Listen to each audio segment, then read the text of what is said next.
Hello viewers. Welcome back to Statistical Academy and Research. My name is John.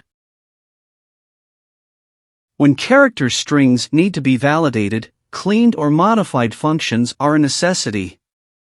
You should already be familiar with using several common character functions, such as upcase and PROPCASE to correct inconsistent character case, or substr to extract characters from a character string.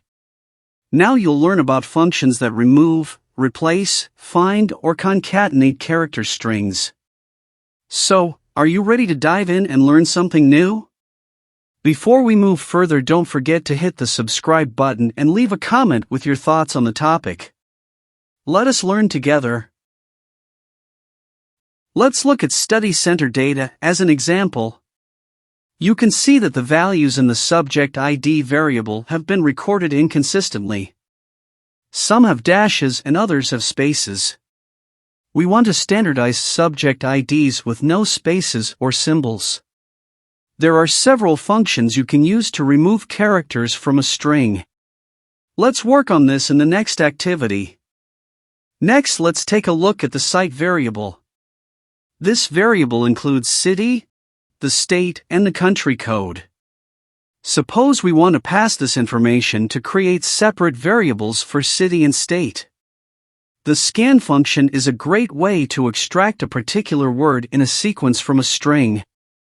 You simply provide a character variable as the first argument and the word number you want to extract as the second argument. The optional third argument enables you to control the characters that are treated as delimiters, indicating when words begin and end. To extract the name of the city from the site, you can use the scan function to read location and extract the first word. By default, SAS uses the default delimiter list.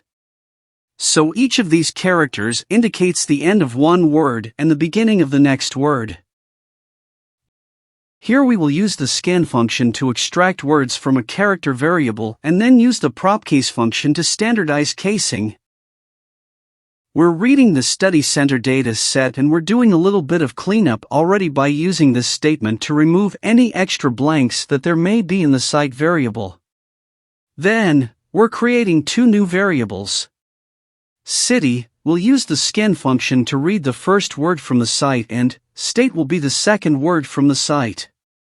So let's run the code as is and see how it looks. Looking at the city and state variables, almost all observations look good. However, notice when we get to observation 3, the city should be the full string Winston-Salem. However, because the hyphen is a delimiter, the first word is Winston and the second word is Salem. That's a problem. So how do we get the entire string to be the city and NC to be the state? Let's go back to the code and take advantage of the third argument in the scan function. The third argument allows me to specify or limit the symbols that are delimiters. So I will add quote, comma quote.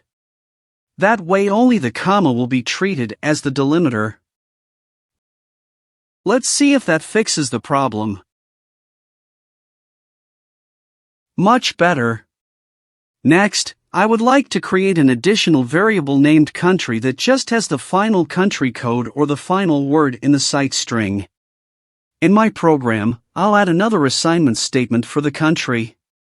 Use the scan function. We will read site and I'd like to take the last word. I can use negative values to read from the right side of the string. So -1 will give me the last word.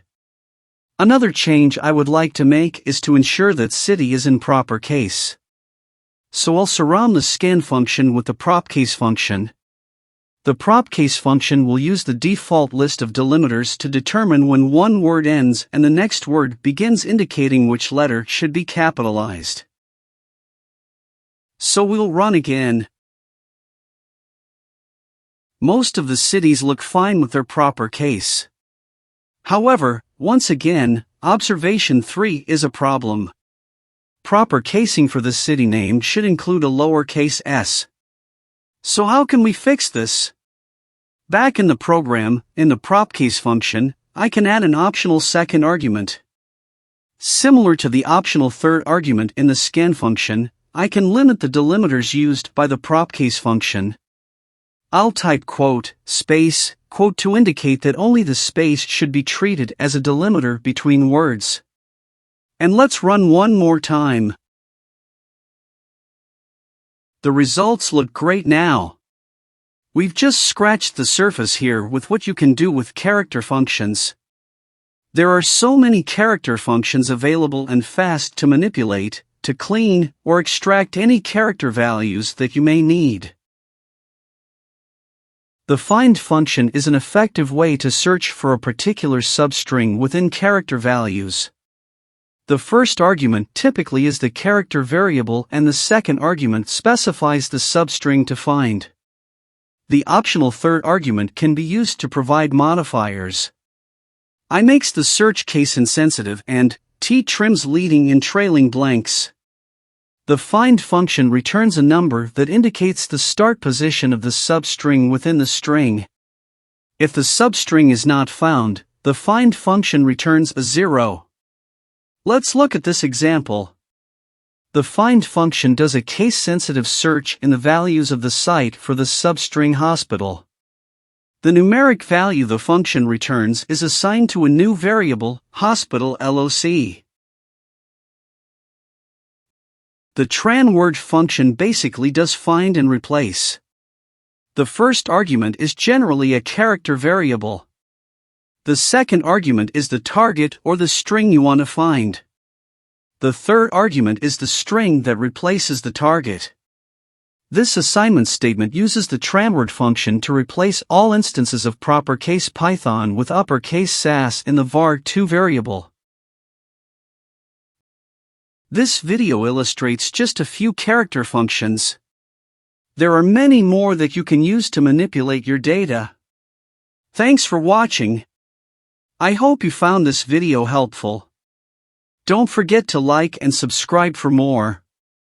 Until next time, happy learning!